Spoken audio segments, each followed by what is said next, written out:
안녕하세요 여러분, 한량 선생입니다. 우리 유학 준비하시는 분들 토플을 먼저 봐야 하는지 GRE를 먼저 봐야 하는지 고민 많이 하시죠? 그래서 오늘은 이 토플을 먼저 볼 건지 GRE를 먼저 볼 건지 그리고 토플과 GRE에 대해서 저와 알아보도록 할게요. 구독은 필수, 좋아요는 센스예요 여러분.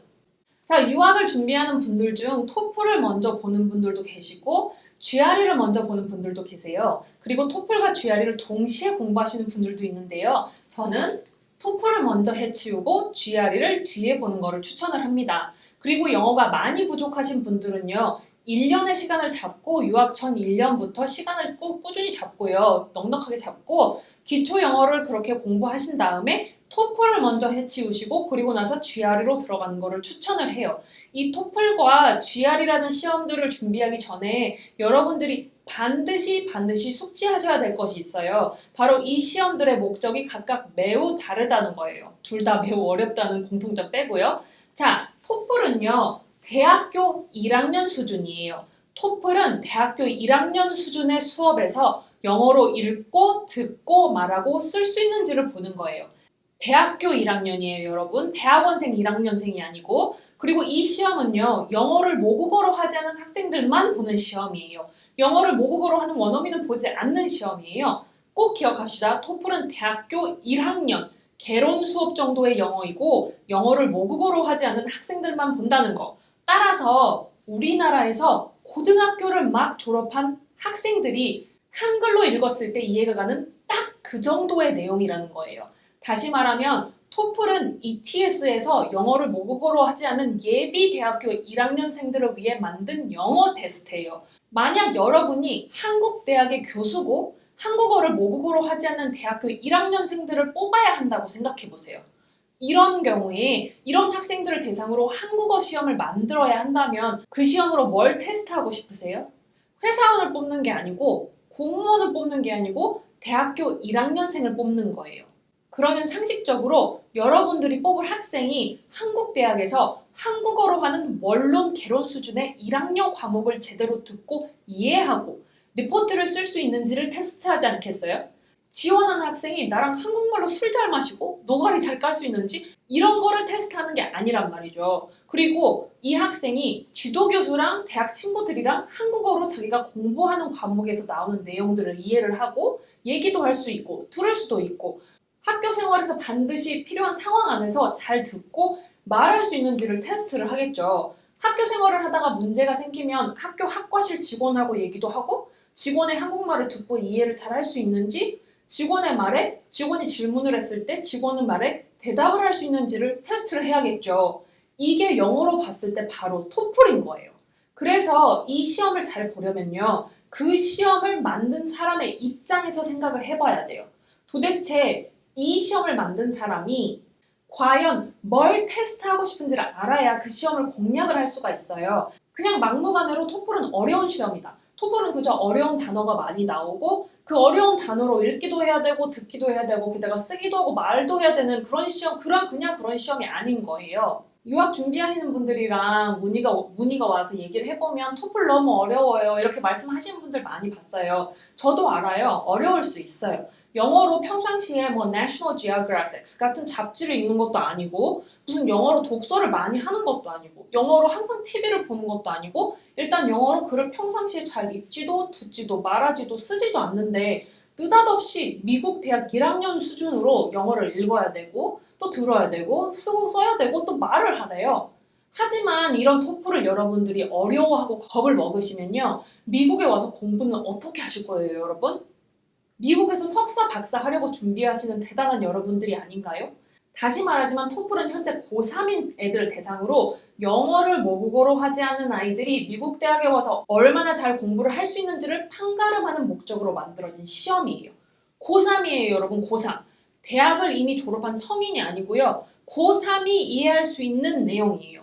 그러니까 토플의 지문이 어려우면 여기 와서 석사, 박사 수업 시간에 읽을 전공 서적 그리고 관련 뭐 논문들 이런 거는 어떻게 읽으실 거고 토플 듣기가 어려우면 미국 원어민 교수가 전체 교수의 절반도 안 되는 미국에서 어떻게 버티실 거예요?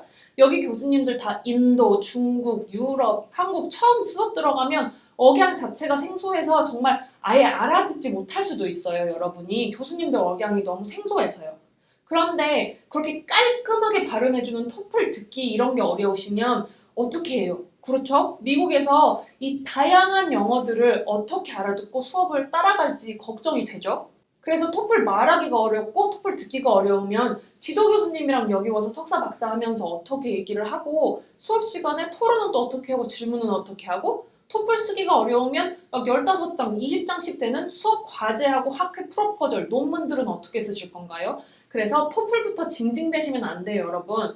토플은 그저 빙산의 일각의 눈꽃만큼이에요. 토플은요, 여러분, 그냥 시작일 뿐이에요. 끝이 아니에요. 시작이에요. 꼭 기억하세요. 토플은 정말 첫 스텝이에요. 자, 그럼 GRE는? GRE는 반대로 대학원 수준의 수업에서 영어로 읽고 쓸 수 있는지를 보는 겁니다. 듣기랑 말하기는 보지 않죠? 왜? 토플로 이미 이런 것들은 걸렀으니까. GRE는 이미 대학 교육을 받은 사람들이 학부 때의 공부보다 고난이도의 공부를 따라갈 수 있는지 없는지를 보는 시험이기 때문에 토플이랑 영어 수준이 확연히 차이가 나요. 여러분이 아셔야 될 게 GRE는 언어 시험이 아니에요, 여러분. 반대로 토플은 언어 시험이에요. GRE 버벌이랑 라이팅은요, 여러분의 사고력, 논리력을 보는 시험이에요. 단, 그걸 그냥 영어로 보는 거예요. 영어는 그저 이 시험을 보는 도구에 불과해요. 이게 토플과 GRE의 가장 큰 차이점이에요. 왜냐면요, 보세요, 여러분. GRE는 영어를 모국어로 하는 지원자들도 무조건 봐야 되는 시험이거든요. 영어를 잘하고 못하고의 문제가 아니라는 거예요. 처음부터 이 시험을 만든 목적이요. 대학원 수준의 글을 읽고 수업을 듣고 이해를 할 수 있는지 사고력과 논리력을 보는 시험이에요. 그래서 GRE에 나오는 단어들이나 내용들은 영어를 모국어로 하는 사람들도 고등교육을 받지 않으면 모르는 단어와 내용이라는 거예요.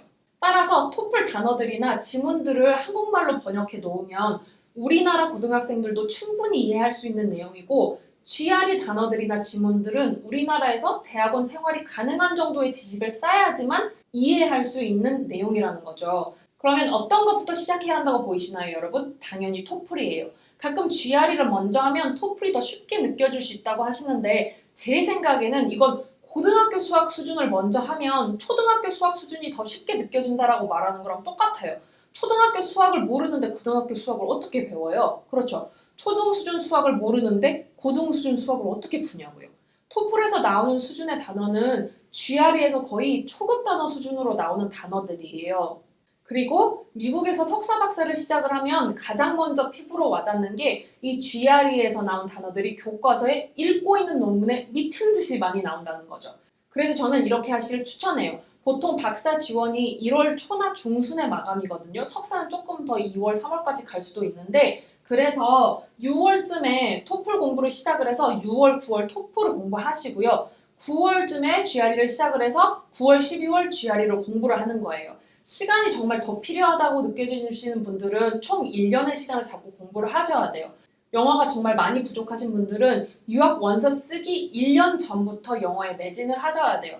그래야 미국에 와서 겨우 버틸 수 있는 수준이 돼요. 그냥 토플 넘기고 GRE 넘기는 게 아니에요. 여러분 미국 가서 버티셔야 되잖아요. 제 경우에는요. 정말 시간이 없어가지고 일단 토플을 8월에 보고요. 그 뒤로 9월, 10월에 딱 2달 GRE 공부를 하고 GRE를 10월에 한 번 일본에서 11월에 한 번 일본에서 이렇게 둘 다 일본에서 보고 왔어요. 제가 9 GRE 딱 마지막 세대라서 그때는 일본을 가야 컴퓨터로 보는 GRE를 볼 수가 있었거든요. 진짜 돈 엄청 많이 들었어요. 그래서 일단 시간 순을 제가 말씀드린 것처럼 보면 8월에 토플 보고 9월, 10월에 GRE 공부하고 그리고 나서 10월에 일본에서 GRE, 11월에 일본에서 GRE, 9월, 12월에 원서를 쓰기를 시작했어요. 자, 10월에 처음에 제가 일본에서 GRE 봤을 때요. 버벌에서 처음 두 문제를 잘못 푸는 바람에 우리 처음에 문제 잘못 풀면 완전 꼴창으로 빠지거든요. 이 첫 두 문제를 잘못 푸는 바람에 완전 안드로메다로 갔어요. 그리고 그 다음에 이 11월에 일본에서 친 GRE는요. 완전 대박 쳐가지고 제가 버벌이 총상이 0.01%에 들었어요. 그러고 나서 9월, 12월에 지원한 학교에 원서를 쓰기 시작했는데요. 이달 온라인으로 원서를 쓰는데 쓸 때 입력해야 될 정보들이 정말 많아서 시간을 좀 넉넉하게 잡고 쓰셔야 돼요. 이 시기에 SOP도 써야 되고 성적표도 영어로 뽑아서 일단 모으고 모아가지고 원서 쓸 때 내야 되는 서류들을 엄청 모아야 되거든요. 그래서 여러분, 토플은 그냥 시작점일 뿐이라는 거. 그리고 GRE에 나오는 단어들이 지금은 대체 외우고 있나라는 자괴감이 들지만 고등학생들이 읽는 소설에조차 GRE 단어가 엄청 많이 나온답니다, 여러분. 당연히 미국 와서 읽으신 논문들에도 GRE에 나오는 단어들이 몽창 나와요. 그러니까 그냥 통과하면 장땡이라는 마음가짐보다 지금 공부하면 어떻게든 미국 가서 도움이 된다는 마음가짐으로 하시는 겁니다, 여러분. 자, 여러분 화이팅!